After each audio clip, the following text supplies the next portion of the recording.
Alright guys, we are back here live in studio. Not only do I have Andrew Baca with me, but I have my good old friend Michael Reiner. Michael, how's it going, buddy?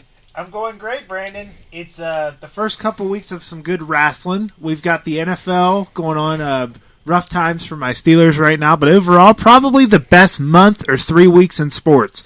We got the MLB, we got the NFL, we have wrestling, we have everything. So I think it's going to be a good time. I completely agree, and I know, Andrew, that you wanted to start off by talking a little bit about Mike Steelers and kind of asking him a few questions on what he thinks about his team. You know, obviously, Mason Rudolph is now down. They're on the third-string quarterback, and as a Browns fan, you know, you guys are looking pretty, but I know you have thoughts about the Minka Fitzpatrick trade. Yeah, first off, well, what do you think about it? Do you think trading that first-round pick was worth it? I think it was worth it, not maybe for this year, but for the 2 years after that we have him under contract.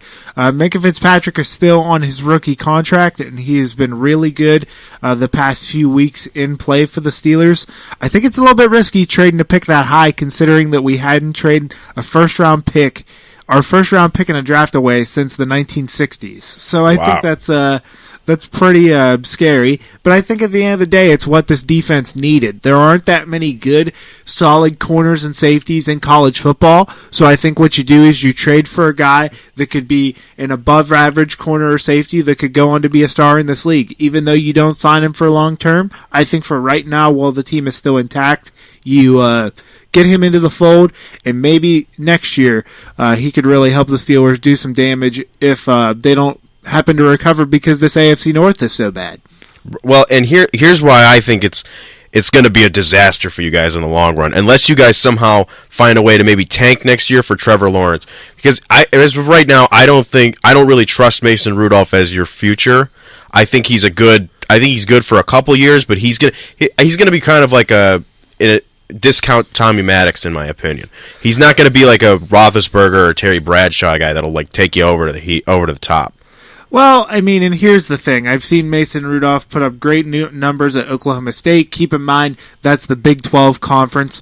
It's really rough defenses there, as many people know. But as far as who the next guy is in Pittsburgh, I don't think that really is that big of a concern if the offensive line stays intact. One of the things that Browns fans continuously ignore. Whenever I talk to them about anything that has to do with their team, they never ever bring up how horribly awful, if that's even a phrase, their offensive line is. Thank you. The Browns' offensive line is atrocious, and I mean, at the end of the day, that might be what keeps the Steelers in the fold for a couple more wins, even with Mason Rudolph and Delvin Duck Hodges. Duck Hodges had great preseason numbers, and listen, he might be the top offensive quarterback in FCS history. You know, we just saw Kennesaw State nearly upset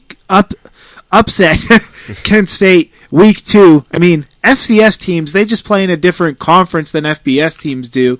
I mean, they're smaller schools. I think Duck Hodges could do a great job in Los Angeles against the Chargers on Sunday night. I'm not sure if it'll result in a win because we all know how Phillip Rivers plays at home. But I think Hodges will do okay until Mason Rudolph comes back. It's pretty much the next man up by committee as far as I'm concerned. But with the offensive line that the Steelers have, I think if they could win this game on Sunday, they could thrust themselves back into the fold because, I mean, all the other teams in the AFC North have glaring errors. The Ravens have Lamar Jackson, who's hot and cold. You know, the Browns have their offensive line. The Bengals are tanking. We'll all just have to see what happens on Sunday night, but I do admit that if Phillip Rivers takes over and wins this game on Sunday, the Steelers season is over. Yeah, you guys are kind of screwed, and you guys also don't have a pick to look for, especially because you guys do need to start looking for the future, but especially this Ben injury, in my opinion, was a huge wake-up call for you guys. Because really, Ben has been teetering on retirement for a while, and now is the time when you guys need to start finding your Aaron Rodgers. Here, the quarterbacks that I've ranked in this draft is Jake Fromm, Justin Herbert, Tua Tagovailoa, and Jacob Eason from Washington. I think a guy like Justin Herbert would do great in the AFC North for you guys, and you guys are potentially missing out on a guy who can sit behind Roethlisberger and take over eventually. Well, I think at the end of the day, it's not necessarily about who the highest pick is in the draft. I think when you look at a guy named Gardner Minshew. I mean, I'm not sure if he was a free agent. I don't know where He he was a 6th-round sixth-round pick. 6th-round pick, exactly. So somebody like Gardner Minshew is literally taking over a franchise right now in Jacksonville. I mean, at the end of the day, unless you're an Andrew Luck type, unless you're, somebody who looks head and shoulders above the rest of the crop in college football, I don't think it's worth taking a Tua Tagovailoa in the first round, because Russell Wilson was able to be found in, the 3rd round, and he's now a future Hall of Famer, bona fide Hall of Famer. You can't think to yourself in the first round, wow, quarterbacks. All the great players that are taken in the first round, your Jalen Ramseys, Myles Garrett. Zeke. let's Joey pump the Bosa. brakes on that one. Pretty much that whole 2016 picks 1 for 5. Nick Bosa. You can make an argument. Most good first-round picks are defensive players. So, if we were going to have a first-round pick, I would have taken an edge rusher to replace Bud Dupree because he's in a contract year. So I guess could have had Chase Young. Well, it's hard to think about that. I think we're better than the 2nd overall pick in the draft. I think we have a better team than most people give us credit for. Listen, Andrew, aside from the Patriots game, which the Patriots are the Patriots this year, the Steelers have literally lost every game by 3 points or less. It literally could have gone either way, right?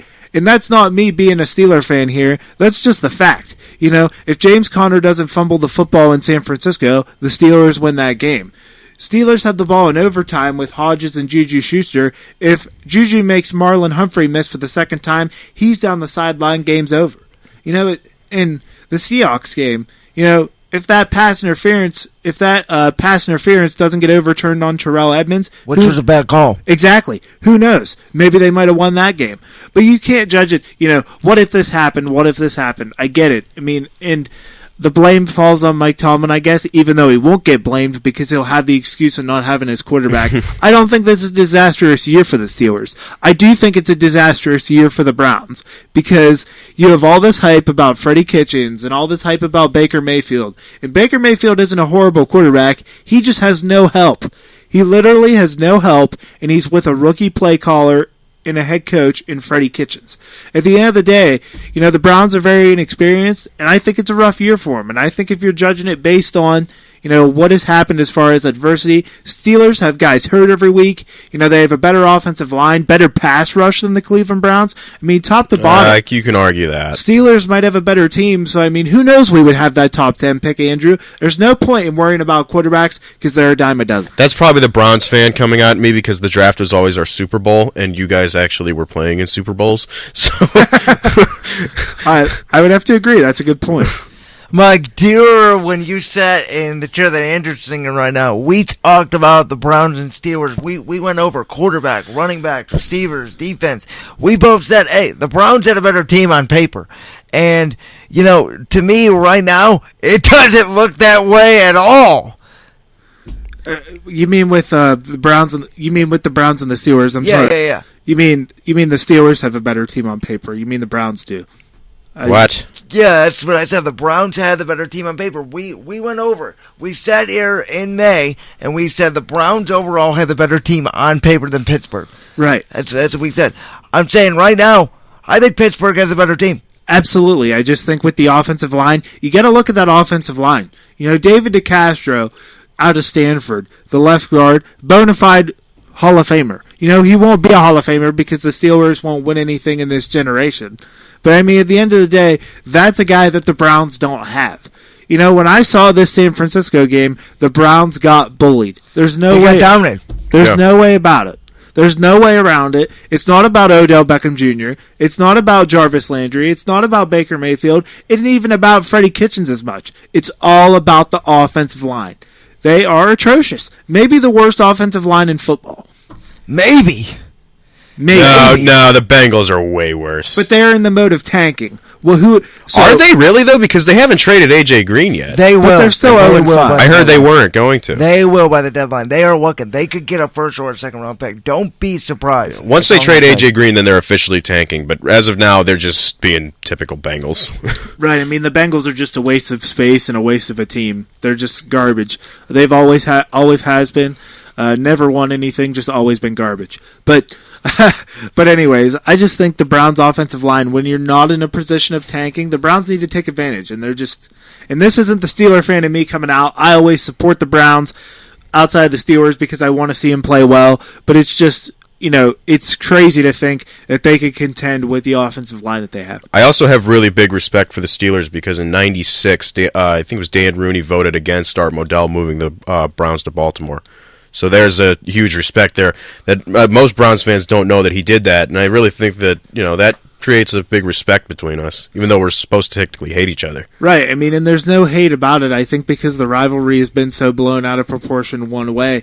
But I'm from the Youngstown area, Andrew, and the Steelers, Pittsburgh Junior. Right. And we're about an hour from Pittsburgh, an hour and a half from Cleveland. So, you're pretty much split down the middle between who likes the Steelers and who likes the Browns. Right. It's a very interesting split. So, I mean, there really is no hate for the Browns. I really want to see them do well because it betters the rivalry. It's about what, it's a Rust Belt type of energy is about, that Steelers and Browns, two former steel towns, industry, hardworking people. I just want to see both of those teams represented as such, and hopefully the Browns could gain some offensive linemen so that they can make that push and contend. Well, and if you think about it, the rivalry has never really matched up well. In the 60s, in the 50s and the 60s, we would always beat up on you, and then the 70s, you guys would beat up on us. The 80s, you guys were kind of mediocre at that time. We would kind of usually get the better of you. The 90s, it was starting to get even, and then, Odell stole our team, and then it's just been terrible. It's been lopsided ever since. So I really hope that it is, because I've never, I hate the Steelers, but I've never hated the Steelers, if you get what I mean. Not like both of us hate the Ravens. Yeah, I think they're becoming the bigger rival because their fans are just becoming obnoxious. Do you know who? Not just that. It's not just that; it's that they stole your team, and then they've always had the rivalry with you guys. Yeah. Well, and the Ravens have kind of always had our number. I mean, outside of New England, the one team that kind of knows how to coach against the Steelers in Heinz Field is Jim Harbaugh. Despite some of the times where he's collapsed, Jim Harbaugh is one of you mean John? John, yes. John. Why do people always get those two confused? John Harbaugh is one of the best coaches in the NFL. And the other one is currently leading Michigan down a waterfall. Oh, my goodness. Don't even get me started on that. But anyways. What, you a Michigan fan? No. I'm an Ohio State fan. There you go. Yeah, it's just awful to see a team like Michigan represent the Big Ten. Yeah, you got a point there. And I remember I was talking with my uncle, and I was like, are you excited about Jim Harbaugh being hired? And he's like, yeah, because it's going to be a rivalry again. It hasn't been. Oh, absolutely not. There was nothing better than seeing that blowout in Ohio State's favor last season. It was just a roller coaster of emotions. we bet on that game because I had Michigan going in there and winning, because that was the best team I've seen Michigan have in about half a decade. And that was probably the worst Ohio State team I've seen in about 3 or 4 years. And Ohio State just ripped the doors off them. Jesus. Well, they let Ryan Day. Apparently, Urban Meyer let Ryan Day kind of be the impromptu coach that game. Well, there you go. Yeah, it was that made me a lot more comfortable for the future. All right, fellas, let's switch gears. So, Mike, after Sunday night, the text I got from you was hysterical. You kind of flipped out a little bit about the ending at the Hell in a Cell pay-per-view. I think you've kind of calmed down a little bit, but give me an idea, man, where your head's at. Tell the viewers how you think, how this thing kind of went down, and how you feel about it now that you have some time to process it. Well, guys, with the Hell in a Cell pay-per-view, the Hell in a Cell match is designed to be the most, barbaric match that there is in wrestling, right? Okay, so basically you have Seth Rollins and The Fiend, Bray Wyatt. And this Fiend character is supposed to be like a Halloween horror movie character, right? Like a scary Michael Myers type character.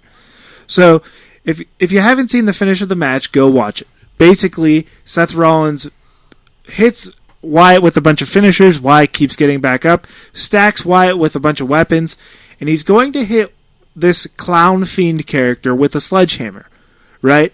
So the referee is in the ring going over this match, and he pleads with Rollins, "Don't hit him. What are you doing? You're going to hurt him." When, like, you know, he's the Fiend. He's designed to not be a man. He's designed to be a monster. So, basically, you have the ref sticking up for this character that isn't supposed to be sympathized with, and then Rollins proceeds to hit him with the sledgehammer on top of a bunch of weapons. Can we mention in the head? I think that's an important aspect. It was in the head. Aren't they cracking down on like all those headshots and stuff now? In the head. WWE? Yes, they are. And at the end of the day, it's not about the headshot thing. And they ended the match. Then they proceeded to end the match, and then when they put Wyatt on a stretcher, Wyatt rose from the ashes and attacked Rollins, and they go off the air. The crowd is booing all over this. Chanting AEW. This was definitely the worst crowd reaction of the year. Where was it? It was in Sacramento. It was in the Golden One Center. Oh, wow. But anyways, at the end of the day, I don't have a problem with them not putting the belt on Wyatt because Fox just had the WWE draft, and they're keeping Rollins on Raw, and they're moving Wyatt to SmackDown as of now. So I'm fine with not dropping the belt to Bray Wyatt here in this situation.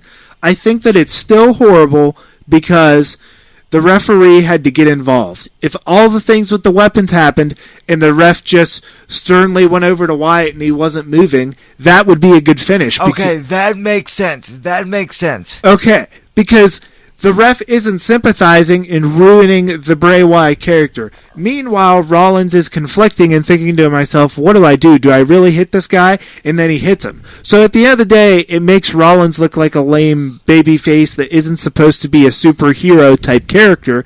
And on the flip side, you humanize the Fiend Bray Wyatt character because the referee is sympathizing with Bray Wyatt. And it was awful because the fans hated it and because the referee got involved in the most dangerous match that has never ended in a referee stoppage. You could end it in a referee stoppage, just don't get the ref involved pleading with Rollins.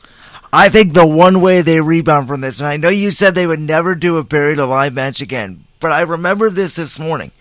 In 2010, at Bragging Rights, they did do a Buried Alive match.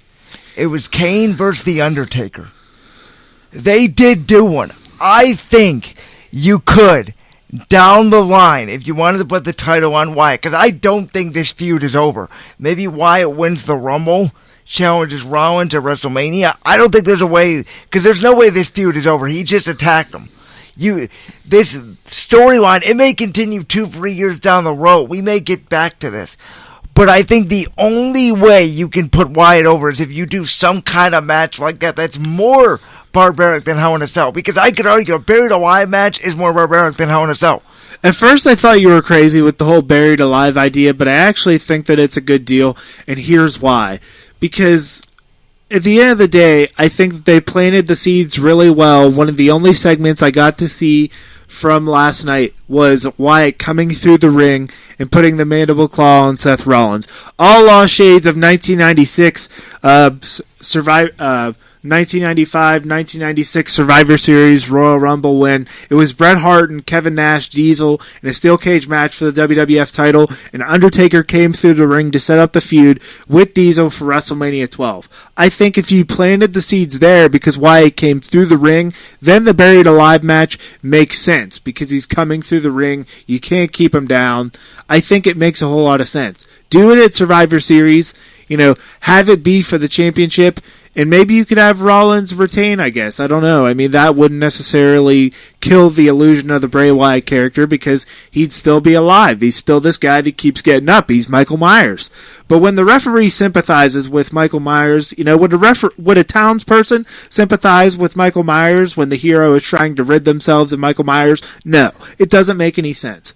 And at the end of the day, I think a Buried Alive match might be the right blow-off for this feud, but I think it has to be at Survivor Series because that's where Buried Alive matches are kind of scenic at. Gotcha. You'd never see a Buried Alive match at, TLC or whatever. Right. And a Buried Alive match is something that I would absolutely be interested because I'm trying to at least get. He hyped up SmackDown for me, telling me that it's going to get better. I want to switch gears really quickly related to that with AEW, with NXT, with SmackDown.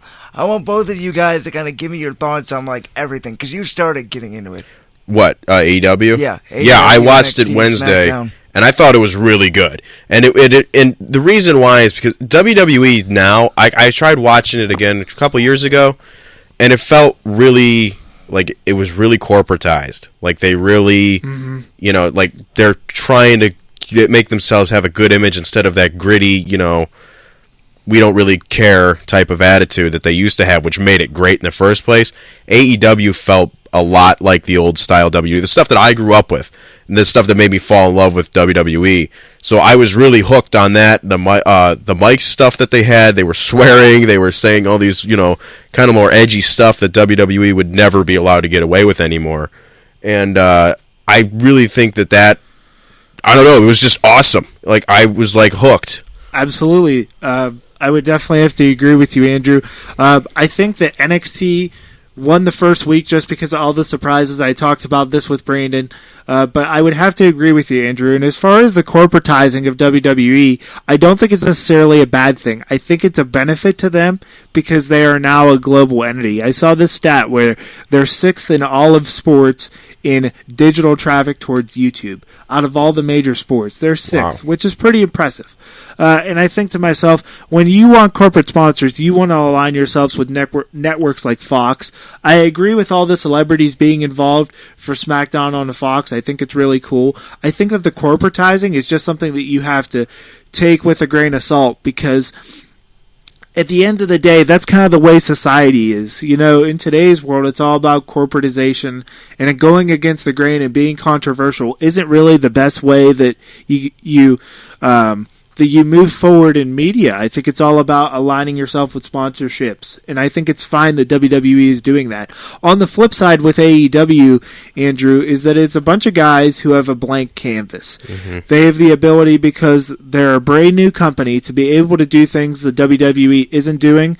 They're able to say, we're that alternative product. We're going to give you, wrestling here in this part of the show, wrestling here in this part, and we're going to let our wrestlers move forward on promos the way that they would want to move forward on promos, like Chris Jericho, because that's the kind of product. The Inner Circle, baby! Yeah. Le Champion! Le Champion!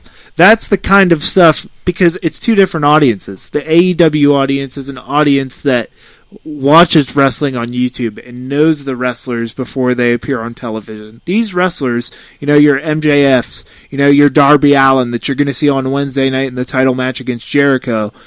These are guys that have been on the internet forever. I actually got a chance to see Darby Allin in Youngstown in an independent show this past summer. He's an amazing worker, and he risks it all out there, and it's going to be a great Philadelphia street fight against Chris Jericho Wednesday night on Dynamite. But I think it just goes to show, I don't think WWE is bad. I just think they're in two different ends of the spectrum. You're talking about AEW, which is a company created by a wrestling fan. I think they're in two different ends of the spectrum. You're talking about AEW, which is a company created by a wrestling fan, Tony Khan, that is meant to do exactly the opposite about what WWE is doing. Not saying WWE is bad.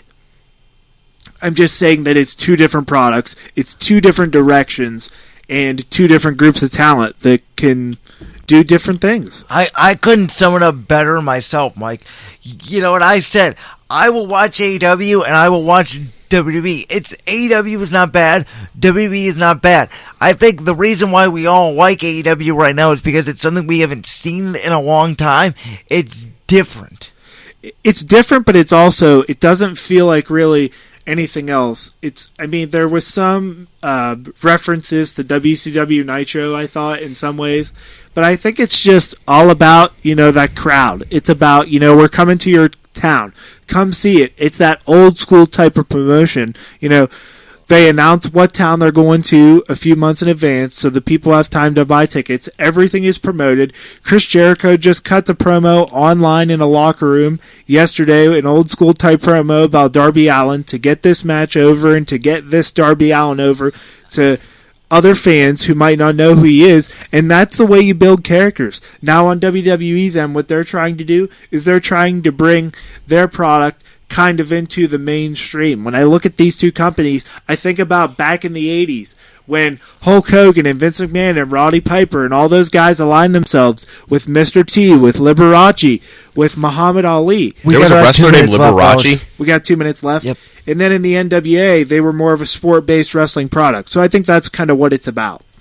And one other thing that was really cool about AEW is and I've noticed this over the course of over the years with WWE, there haven't been as many like funny signs and stuff in the audience. It seems like WWE's kind of been like clamping down on that. AEW, there were some hilarious signs in the audience that I thought were like, it felt like, when you watch the 90s or 2000s WWE, where you're like, okay, they're letting fans express themselves and have fun here.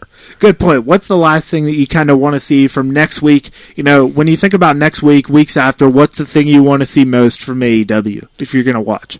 I want to just see them keep up what they were doing. Last week was the first time that I watched it, and that's what had me hooked. If they can keep doing that and somehow just keep piling up on that, like the good promos, swearing during when they're on the mic, that's what I love. The chair shots to the head, stuff like all that stuff.